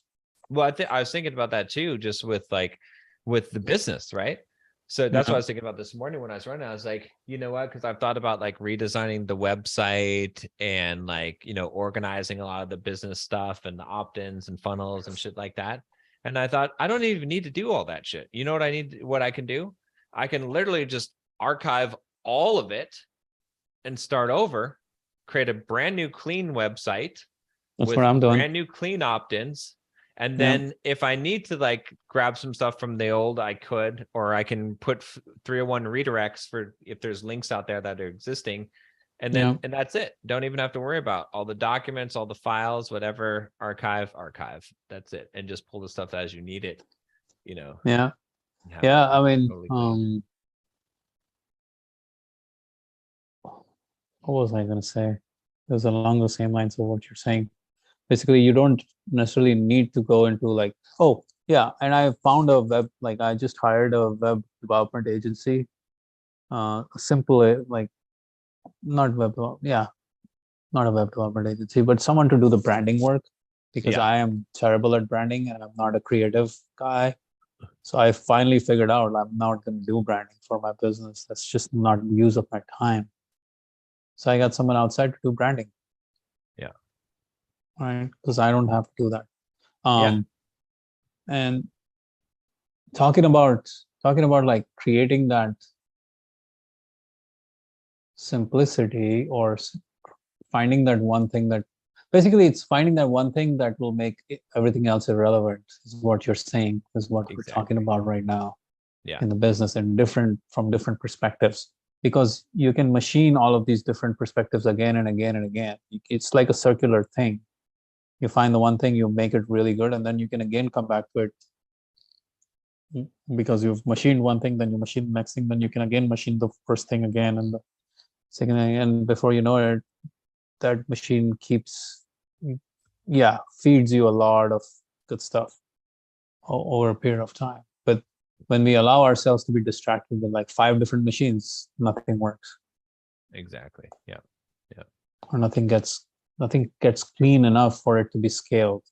The problem, I think the key there, what you're saying, is none of that gets cleaned enough to be able to pass the rigors of profitability in business. What I mean, or pass the rigors of profitability, or how would I say it? Pass the rigors of there's a threshold that it must cross for it to be truly a scalable thing that happens in the business. Until then, it's just one more thing that you have added to the complexity of the machine. Well, it's like in the one thing he was talking about, the E to P, right? Entrepreneurship to purpose. And he was saying that like when you start out with an activity, you have an entrepreneurial, you're excited to do the thing, right? But then you hit some kind of limit on your natural ability, and then most people get tired and give up.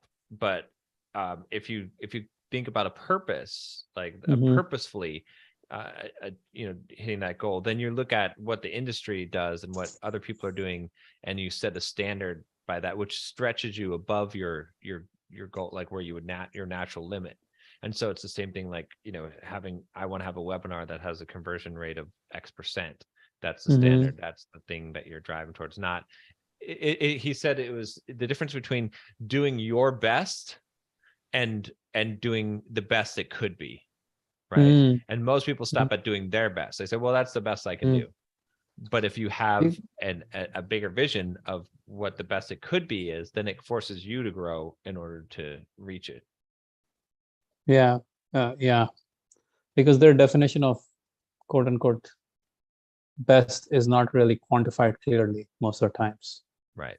But with an external, there's this book called Succeed. Have you read that? Like if you're doing research on goals, and if you want to get like more like research, like solid research data, like experiments and scientific experiments and like outcomes and like what happens, Succeed by Heidi Grant Halvorson, Dr. Heidi Grant Halvorson. It's all like literally research study after research study after research study of, in this case, this is what people did. In this case, this is what people did. In this case, this is what people did. And like implementation intentions and if then and this and that. Like one of the things she talked about is like, don't try to do your best because your best is useless because you have never quantified it. There's no quantification to it. Instead, you need to quantify every single time whatever you're trying to do and meet those metrics because your best is used. Like, and this is all like they did research to find this data. It's not like her own theory. Right. It's like they asked some people to do their best and they asked some people to quantify the measures and then do the work. And they found that people with quantifiable measures did way better than people who quote unquote did their best. So all of this is like research stuff she found out in that book. It's really good stuff. And she's from Columbia, I think. So that book is awesome. If you want to look at I just goal got it. stuff. Yeah. And to your point of like reading only a few books, like last year, literally 3 books I read. Expert Secrets, $100 Million Offers, and Jason Fladlien's One Too Many. Yeah. And here's the funny part. I don't know if I told you about it. On my flight back from Bahamas, back in, was it December or January? Yeah, December. When I was coming back from Bahamas, I was on this flight and it was like 6 hours, Houston, and then San Diego and blah, blah, blah. 6-7 hours. Dude, I read the whole book all over again, like Jason Fladlien's One Too Many. And I took, like I had a notebook with me. I took a bunch of notes, like what all do we need to improve on our webinar? And I have like 11 pages of notes that we need to go and improve on our webinar. Yeah. And that's the web, like I haven't even touched the webinar right now because there's so much like other things that are happening. But that's like, it's a webinar that's already freaking converting and it converts like it's doing pretty good by all standards. And I have 11 pages of notes that I can improve the webinar with after reading that book on a flight. Because I've read that book so many times that after reading it one more time, I now have so much more clarity on the depth of those things that he's saying that I did not have a year ago or 2 years ago when I read the book the first time. Same with Expert Secrets. Like I didn't understand jack shit about what he was talking about the first time when I read it and summarized it. But now after like having gone through it so many times, I get maybe like 10% of the book. I feel like I still have so much more. Yeah. So yeah, that point of like just, I guess, bottom up, if you want to call it that, or deep versus broad, whatever you call it, it's true. Just, it covers, basically when you do something like that, it covers for all the other inefficiencies in your business, because that one thing, you can buy all the other inefficiencies, buy out, as in like, if you have a good converting webinar, you don't have to worry about traffic. You can go buy it. You can go find people for it. You can go find affiliates for it, and so on and so forth, right? It's the same. If you have a YouTube channel that just brings in a lot of people, then you can go and get products to sell. It's not that hard, right? Exactly. So if you get good at that one thing, then you can buy everything else, quote unquote, buy as in like, go make money off of everything else, or buy. If you can get good at traffic, then putting product in front of that traffic is easy. If you can good at product, then putting traffic in front of the product is easy. You know what I'm saying? Exactly. Yeah. But you have to get good at one or the other or the third or something in there, so that everything else that is inefficient in your business, you can go and buy it because you got really good at one thing. Yeah, you have to have mastery in one area at least. Right. And that's the thing. It's like that's why that's been the frustrating thing about all of this business and stuff and internet businesses lately, and just even is that so many people have no mastery at all and they're trying to make money and sell shit. And it's frustrating for everyone, right? And it's like, and if you're the person running it, you're frustrated because it doesn't feel good to do something that you don't have mastery. You're just hustling, you're just scrambling all the time, just trying to make a buck. But it's good for us because there's Right. shit ton of shitty stuff that's being sold, but then we have good stuff to sell, so it allows us to stand out in some ways. Yeah. Right. Yeah. But yeah, it's been too long being the fat cat. I think I was gonna call my next YouTube video. This one mistake cost me 5 years of my life. What is that one mistake? That's a good. That's a title. I mean, I want to watch that freaking thumbnail. Like whatever the hell it is. Which is not setting one goal for. Hey, working on more than one goal at a time. Okay, well that's good. I'm glad we're. Yeah, that's good, man. I agree with that 100%. You know me. Yeah, I know, because you've been preaching this for a long time, and it's just like I've been. No one could beat it into me until finally I was like, I don't know. I had to just realize that this was because it's misery trying to do multiple goals at the same time. That's the thing. And then I've been struggling with this for a long time, trying to do keep up on the treadmill of all. Here's the interesting thing about like when you're trying to do multiple goals, one of the biggest challenges with multiple goals is the context switch. Yeah. And it's an invisible context switch. We think we're above that in many ways. We think, oh, it's not a big deal. I just will go from this project to the next project. I will just execute it, right? But there's this invisible context switching cost that just takes a toll on the system. Yeah. And the more context switches you have in the system, the lower the overall system efficiency, right? Yeah, exactly. So every switch keeps pulling you down, and every decision of that switch keeps pulling you down. Every time you have to think just even a little bit about, should I do that, or do I do this, or any energy swap that happens as you're switching off that context, it just kills all the momentum you have. And it's not even just while you're working on it. It's about what you're talking about. It's about what you're thinking about. Right? Because when you're obsessed about one goal, one thing, like you're thinking about it all the time, like you're focused on that thing. If you have multiple things, then it's just a scramble. It's stressful in your head. Like you're not making progress on just even the thought around that thing. There's no your brain is a mishmash of craziness, not like a clean, simple thinking machine that it could be. Yeah. Right. And no matter how intelligent you are, in fact, here's one thing I've seen now way too many times. Like it's the intelligent people who try to do this craziness. Right. Who want to like try to do too many things and want to be like, because like when you're intelligent, you want to believe that you can do it all. Right. Right. And then it causes you to just kind of fall for the trap of wanting to do everything. And then it's just like, okay, I will also do this and I will also do that. But then it leaves you stuck in like no man's land for everything. And it's funny because it's like, it got me so far. I mean, there were definitely periods in my life where I was focused on one thing, but like doing, running marathons while going to the gym, while writing books, while doing all that, like, got me. So, but there's a cap on it, right? It can you can only get so far with it. Like there's a finite. There is not an exponential growth curve in any one area. It's not available to you. Yeah. It's not available to you. Because I got tired of, I watched so many people that surpass me. So many people surpass me in their businesses. Right. And it's like, what the hell, I've been doing this for a lot longer than all these people, but the difference is that they were able to tap into exponential growth curves and I wasn't, because I was limited. Yeah. So because you were doing too many things. Exactly. Yeah. Yeah. And that's the other thing. I recently stopped like putting any much effort into our Quantum Leap video sales, like on sale, like VSL, because I was like really trying hard to get that right.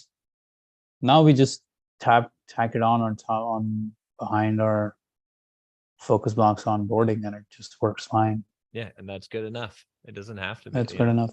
Yeah. It doesn't need anything more than that.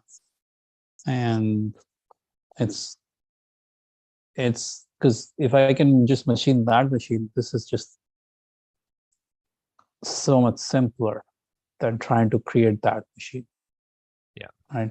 Because otherwise I would have to create the focus blocks machine and the Quantum Leap machine, and I'll go crazy. So that whole, like what Russell Brunson talked about, like it's still just as true. Is like one product, one marketing channel, just go whole hog on it. Just one funnel, one product, one marketing channel, just keep going at it, keep going at it, keep going at it. 7 figures, multiple 7 figures, you're going to keep doing that. Don't try to do multiple products and multiple funnels, because you will run yourself dry. You will run, like he's been preaching that, right? Yeah. Well, we like sometimes it's hard to listen to those things and assume that he's saying, like it's easy to think that, oh, he's saying it for someone else, but like he's been preaching that for a while now. Right. One product, one market channel, just go whole hog on it and don't even think about anything else. Yeah, exactly. Yeah. I'm getting close to like shutting down Simple Programmer. I mean, what I think I might end up doing is just putting it on ice, right? Like, because I still have the books and stuff, but I mean, really, there's no effort that I'm putting into it. The only effort that's being put into Simple Programmer is having that guy that I've hired to do writing on it, and then sending a few emails. So there's not a lot going on there, but I might even just take him off of the writing, and then it's one of those things, like what you said, it's the freedom of thought you will experience when your slate is completely so clear that you've never had it in your life before, Yeah. Right. Yeah. That freedom of thought from just like never even seeing that as a thing. We went one more sale, so we're at 10 now. There we go. All right. There we go. That freedom of thought that comes from like untarnished focus on just one thing and nothing else, right? Yeah. It's a beautiful thing that we like. It's hard to get there, but when you were talking about like the top down, bottom up, that is what you're saying basically. Like you want to have almost nothing in your sphere other than this one little thing that I just want to get it done, just get it done, just get it done, just get it done. Yeah. That's how it's got to be in order. So Simple Programmer, I mean, if you could sell it, that's one potential avenue. Yeah, I don't know if it's worth enough to be able to sell, but how big is the list on that one now? I think it's like 60,000 or so. Yeah, it's got potential. 60,000 is good. 60,000 is plenty. If you could find a strategic buyer, then it's worth selling. If you just find a random ass buyer who just wants to milk it for money, that's not going to work. Right, exactly. But if you could sell it to another programming kind of competitor or website, that might be worth it. Yeah. But again, I'm not going to focus on it. I'm not going to. Yeah, I know that's the problem, because that itself will take away so much of your time and energy. But I do know. Basically, it's like. Yeah. Oh, go ahead. A friend of mine, she brokers digital businesses. Yeah. She's in San Diego. And you can talk to her. Yeah. And see what comes out of it. Like they've been selling business from anywhere from multiple 6 figures to multiple 7 figures and even 8. Yeah. Okay. Well, yeah, I'll have to see on it. But right now, I'm just gonna focus. I know, man. So, and then at some point, if that becomes something that becomes a priority project to work on, then it'll. So here's the thing now. Like that's where like I am thinking, that 2000 books basically, like once we roll out the new website, Yeah. I'm not putting any energy into it, but what I'm really thinking about is the YouTube channel and the podcast. Do I even let them stay as they are, or should I just rebrand them to the new brand and use all the cachet that comes that I already have with it and just run with it and not worry about what could 2000 books be if I just let it run, just let the YouTube channel be, because I'm not going to do much with that anymore right now, right? Yeah, that's a good question. I mean, I don't know if like it does it align with your current business? It doesn't really align with Focus Blocks though, does it? I mean, there's like everything aligns, but nothing is like aligned one, right? If you want alignment, then you just have to go with the brand and with everything, because that's when it will truly be the simplest approach. Yeah. Yeah. I mean, the simplest thing might be to just leave it and then Or rebrand it. Because then I take all the value from it and I use it towards my only endeavor that I care about. and then you're not creating new content on there, or you're If I want to create new content, it will be only on that new yeah, I new guess that's topic. true. Yeah. Right. So yeah, I might lose people, I might lose YouTube's credibility, quote unquote, whatever, but it'll be better than me starting all over again on any of these things. But the podcast already has a reach, YouTube already has a reach. So might as well just rebrand it, and the audience has a certain affinity towards this topic. Like it's an affinity, like it's books to goals, it's not that hard. That's Business true. books Yeah. to goals, it's not really that like sharp change for people. Yeah, that's true. In that case, it makes sense. Yeah. Yeah, so maybe I'll just go change everything up, and 2000 books will just be the website, and that's it. But everything else will just be on the new brand. Cool, All right, man. I guess all right. Yeah, good When are you stuff. coming back to US? Hopefully in the next week and a half. Okay. All right. Yeah. Let me know when Yeah. you're back. Yeah, for sure. All right. You guys having fun there? Yeah. Yeah. Good. Cool, man. All right. Good stuff.